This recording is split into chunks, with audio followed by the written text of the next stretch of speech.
అక్రమ కేసులో ఇరికించేందుకే చంద్రబాబు లేని లిక్కర్ స్కామ్ను తెరపైకి తెచ్చారని మండిపడ్డారు వైఎస్ఆర్సీపీ నాయకులు. ఎలాంటి ఆధారాలు లేకపోయినా ఎంపీ మిథున్ రెడ్డిని అక్రమంగా అరెస్ట్ చేశారన్నారు. కూటమి ప్రభుత్వం న్యాయస్థానం ఆదేశాలను కూడా పాటించకుండా రెడ్ బుక్ రాజ్యాంగాన్ని నడిపిస్తోందన్నారు. కోర్టు ఆదేశించినా జైల్లో మిథున్ రెడ్డికి ఎలాంటి సౌకర్యాలు కల్పించలేదన్నారు.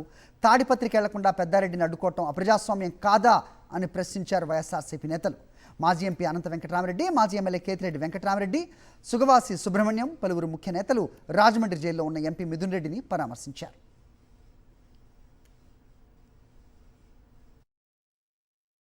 ఈ లిక్కర్ స్కామ్ అనేది చంద్రబాబు నాయుడు గారు అల్లిన కట్టుకథ.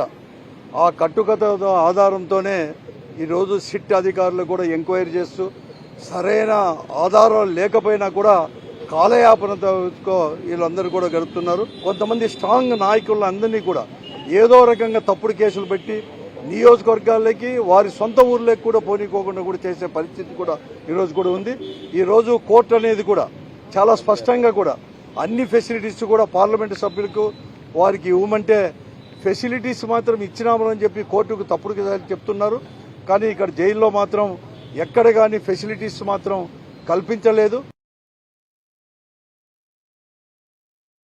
లేని స్కామ్ను తీసుకొని వచ్చి మిథున్ రెడ్డి గారి మీద నిరాధారంగా జైల్లో ఉంచడం జరిగింది. మద్యం కేసులో కూడా ముడుపులు అని చెప్పేసి అప్రజాస్వామికంగా జైల్లో నిర్బంధించడం జరిగింది. డెఫినెట్ గా he will come back more strong. మీ గోదావరి నది ఏ విధంగా ఉందో అది పొంగి పొర్లుతోంది అక్కడ అమరావతిలో.